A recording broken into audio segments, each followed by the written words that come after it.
जो बाला साहब ठाकरे हैं, जो कट्टर हिंदुत्व की बातें करते थे, आज इनका हिंदुत्व कहाँ चला गया? आज इनका हिंदुत्व सो रहा है। राणा जी का वो विरोध करते करते में वो हनुमान चालीसा का विरोध करने बैठ गए। इनको दिक्कत बुलडोजर से नहीं है, इनको दिक्कत योगी बाबा से है। अगर बुलडोजर चलेगा तो दंगाइयों के और पत्थरबाजों के घर में चलेगा। राहुल गांधी जी को पहले स्क्रिप्ट दी जाती है, आपने सिर्फ मस्जिद के लिए बोलना है। कांग्रेस को नफरत इसीलिए क्योंकि वो नए नए हिंदू बने हैं अभी। और अगर बुलडोजर अमित शाह के घर के लिए कह रहे हो तो एक बार बुलडोजर का मुंह ताहिर हुसैन के घर की तरफ भी घुमाओ और अपने उन नेताओं के घर की तरफ उठाओ जो अंसार है। लाउड स्पीकर की सियासत चल रही है, उसको आप कैसे देखते हैं? मैडम, उत्तर प्रदेश में जब से आदित्यनाथ योगी जी आए हैं तब से वहाँ पर कोई भी सांप्रदायिक दंगे नहीं हुए हैं। वहाँ पर फूल बरसाए जा रहे हैं राम जी की शोभा यात्रा में, हनुमान जयंती में। और वही दिल्ली में आप आएंगे तो यहाँ पत्थर बजाए जा रहे हैं, यहाँ पत्थर फेंके जा रहे हैं। क्योंकि वहाँ पर जो वहाँ का प्रशासन है, योगी आदित्यनाथ जी ने इतना सख्त कर दिया है।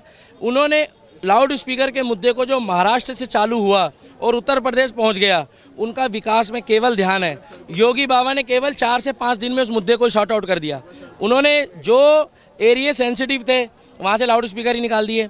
कुछ एरियो में उन्होंने जो भी 700, 800 या 1800, मेरे को इतनी अभी उसकी गिनती नहीं पता, उन्होंने उसकी आवाज़ नॉर्मल कर दी। जहाँ सांप्रदायिक माहौल हो सकता है, लोगों को परेशानी थी, अगर उन्होंने मंदिर की भी आवाज़ लाउड स्पीकर की धीरे करवा दी है कानून के दायरे में, मस्जिद की भी करवा दी है, तो ऐसा बुलडोजर बाबा, ऐसा उत्तर प्रदेश का मुख्यमंत्री से और राज्यों को सीख लेनी चाहिए। और अभी ये धीरे धीरे ये जो उनका काम करा है, जो इन्होंने मोटिवेशन करा है, ये जिससे लोग हिंदू, मुस्लिम, सिख, ईसाई आपस में सब भाई भाई मिल के रहें, ये अभी मध्य प्रदेश में भी यही रूल लागू होगा क्योंकि वहाँ बीजेपी की सरकार है। और उसके बाद ये उत्तराखंड और धीरे धीरे जहाँ भी बीजेपी की सरकार है वहाँ पर एकजुट होकर सारे त्यौहार मनाए जाएंगे। कोई सांप्रदायिकता का माहौल नहीं होगा।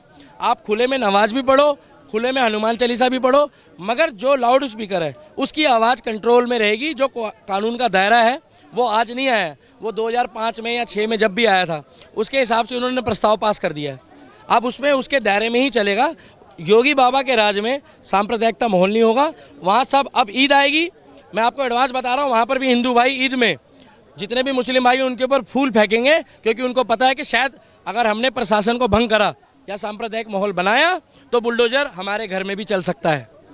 तो आखिर जिस तरह से महाराष्ट्र में भी चल रहे हैं ये मुद्दा जो है लाउड स्पीकर को लेके, इतनी सियासत चल रही है, तो यही यूपी में इतनी शांतिपूर्वक सारी चीजें हल हो जाती है, लेकिन महाराष्ट्र में क्यों नहीं? मैडम, वहाँ पर त्रिकोणी श्रृंखला है, वहाँ पर त्रिकोणी श्रृंखला है, वहाँ पर 3-4 सत्ता मिली हुई है वहाँ पर। क्योंकि उद्धव ठाकरे को तो जो ऑर्डर आता है, क्योंकि उनकी टीम पर्सनली टीम नहीं है, उनको तो जो कहा जाता है वही कर रहे हैं। जो उत्तर प्रदेश में सरकार है योगी आदित्यनाथ की, वो उनकी पूर्ण बहुमत की सरकार है। उनको पता है कि मेरे को मुस्लिम भाइयों ने भी वोट दिया है, मुझे हिंदू भाइयों ने भी वोट दिया है, मुझे सरदारों ने भी दिया है और मुझे सर्वप्रथम सभी लोगों ने वोट दिया है। मगर ये अब दिखाना चाहते हैं, फिर वोट बैंक की राजनीति करके मुस्लिम भाइयों को इस्तेमाल करना चाहते हैं इलेक्शन आने के टाइम पे कि हम आपके मसीहा हैं। इन्हीं के पिताजी जो बाला साहब ठाकरे हैं, जो कट्टर हिंदुत्व की बातें करते थे, आज इनका हिंदुत्व कहाँ चला गया? आज इनका हिंदुत्व सो रहा है क्योंकि उनको अपनी राजनीति की रोटियां सेकनी है। उत्तर प्रदेश जैसा मॉडल ये महाराष्ट्र में नहीं बना सकते क्योंकि इनकी सरकार भी इतनी मजबूत नहीं है। मैडम, इनको तो जो फ़ोन में आता है, जो इधर उधर से कहा जाता है, वो इनको सुनना पड़ता है। जो इनके पास पूरे विधायक ही नहीं है। इन्होंने रातों रात तख्ता पलट करा। क्यों करा? क्योंकि इनका जो बेटा है ये उसको भी सत्ता में आगे लाना चाहते हैं। उसको अभी तक आपने किसी भी सामाजिक कार्यक्रम में, देश हित के कार्यक्रम में या जो क्रांतिकारी वाले कार्यक्रम होते हैं राष्ट्रवाद के, आप उसको कहीं भी नहीं पाओगे। एक आध बार बयान में आए हैं वो, और बाकी जो ज़्यादातर सुर्खियों में रहते हैं वो भी बॉलीवुड में, क्योंकि उनको इस चीज़ में उभारा जा रहा है, उनको उभारना चाहते हैं। राज ठाकरे जी का विरोध करते करते में, राणा जी का वो विरोध करते करते में वो हनुमान चालीसा का विरोध करने बैठ गए।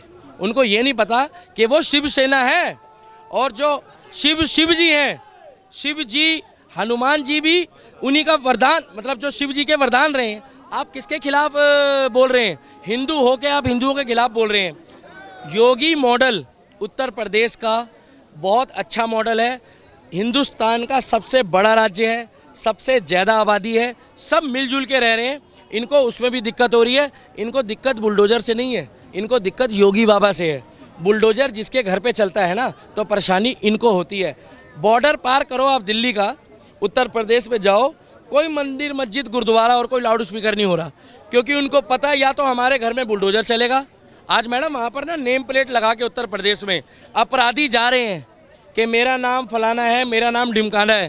क्या उनसे भी ये महाराष्ट्र वाले या दिल्ली वाले या ये टुकड़े टुकड़े गैंग उनसे उनका नाम पूछती है? अरे अपराधी तो अपराधी है, जिसने अपराध किया है। वो इस मारे जा रहे हैं कि जो योगी बाबा की पुलिस है, अगर हम नहीं गए तो वो हमारे को गोली मारेगी। अब वो गोली कहाँ लगेगी ये उनको नहीं पता।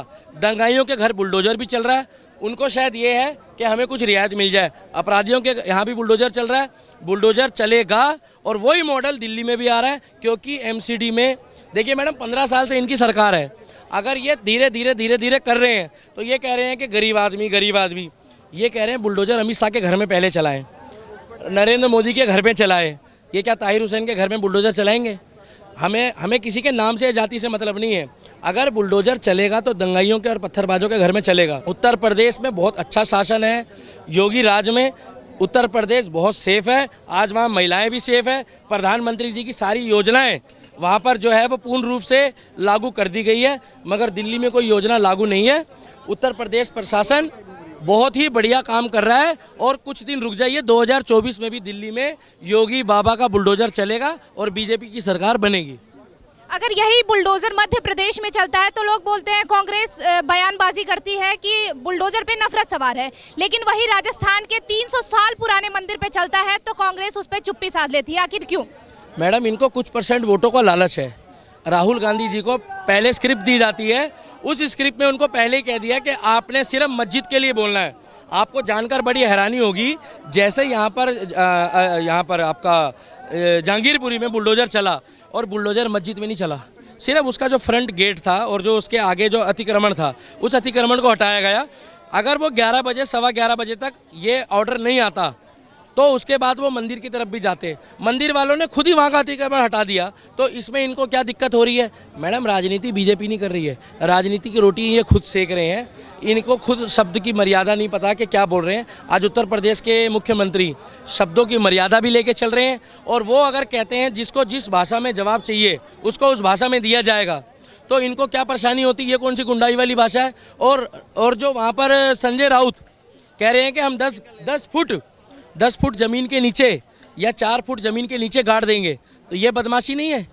मतलब जो ठाकरे सरकार वहाँ पर जो चल रही है, अब हनुमान चालीसा पे देशद्रोह का मुकदमा लगा रही है और एक महिला को रात को जेल में रखा जाता है। आपको अगर लॉ एंड ऑर्डर पता है तो एक महिला को जेल में नहीं रख सकते आप रात को, मगर वो महिला जो सांसद और विधायक है मियाँ बीबी, उनको जेल में रखा जा रहा है। क्यों रखा जा रहा है? गुंडा राज है उनका। महाराष्ट्र पुलिस जो है वो संजय राउत और उद्धव ठाकरे के कहे पे चल रही है। इस देश में हनुमान चालीसा नहीं पढ़ेंगे तो मैडम कहाँ पढ़ेंगे? तो आखिर हनुमान चालीसा से लोगों को इतनी नफरत क्यों है, खासकर कांग्रेस को? मैडम कांग्रेस को नफरत इसीलिए क्योंकि वो नए नए हिंदू बने हैं। अभी कुछ तो उनकी पार्टी के चले गए हैं जिनको उनकी राष्ट्रवाद की भावना पसंद नहीं आई, और कुछ अभी रुके हुए हैं जो कुछ दिन में चले जाएंगे। ज्योतिरादित्य सिंधिया एक पढ़ा लिखा व्यक्ति है, उसने क्यों छोड़ा? उसको पता है कि ये राष्ट्रवाद की भावना इनके अंदर है ही नहीं। इन्होंने 70 साल से केवल मुसलमानों को यूज करा है, इस्तेमाल करा है भाइयों को, और तुष्टीकरण की राजनीति करी है। विकास के नाम पे ये जीरो है। जितने भी घोटाले हैं सारे कांग्रेस के नाम है। आप गिनती करोगे ना तो कई सारे घोटाले निकलेंगे। ये मैं नहीं कह रहा हूँ, ये सारे न्यूज़ चैनल के माध्यम से RTI में आप देख लीजिए। आज उत्तर प्रदेश प्रशासन जैसा लॉ एंड ऑर्डर, क्यों दिल्ली के लोग जहांगीरपुरी में कह रहे हैं कि योगी आना चाहिए यहाँ पे? योगी का तो वहाँ से और यहाँ से कोई तलक ही नहीं बनता, क्योंकि उनका मॉडल, उनको बुलडोजर मॉडल पसंद है। आज दिल्ली में दारू फ्री मिल रही है, एक के साथ एक फ्री। 4 दिन पहले उन्होंने फिर घोषणा कर दी। उत्तर प्रदेश में कोई दारू फ्री कर सकते हैं वो? अगर यही उन्होंने करी होती और केजरीवाल ने यहाँ नहीं करी होती तो इनको सारी बातें जो है वो सुननी पड़ती। तो उत्तर प्रदेश मॉडल जो है वो बहुत सही मॉडल है। योगी जी जो भी काम कर रहे हैं देश हित में, समाज हित में कर रहे हैं, और योगी बाबा जी से इनको कुछ सीख लेना चाहिए। अरविंद केजरीवाल जी से भी मैं ये कहना चाहूँगा कि कुछ बुलडोजर बाबा या योगी आदित्यनाथ बाबा जो है उनसे कुछ सीखो, सांप्रदायिक माहौल ना बनाओ। और अगर बुलडोजर अमित शाह के घर के लिए कह रहे हो तो एक बार बुलडोजर का मुँह ताहिर हुसैन के घर की तरफ भी घुमाओ और अपने उन नेताओं के घर की तरफ उठाओ जो अंसार है।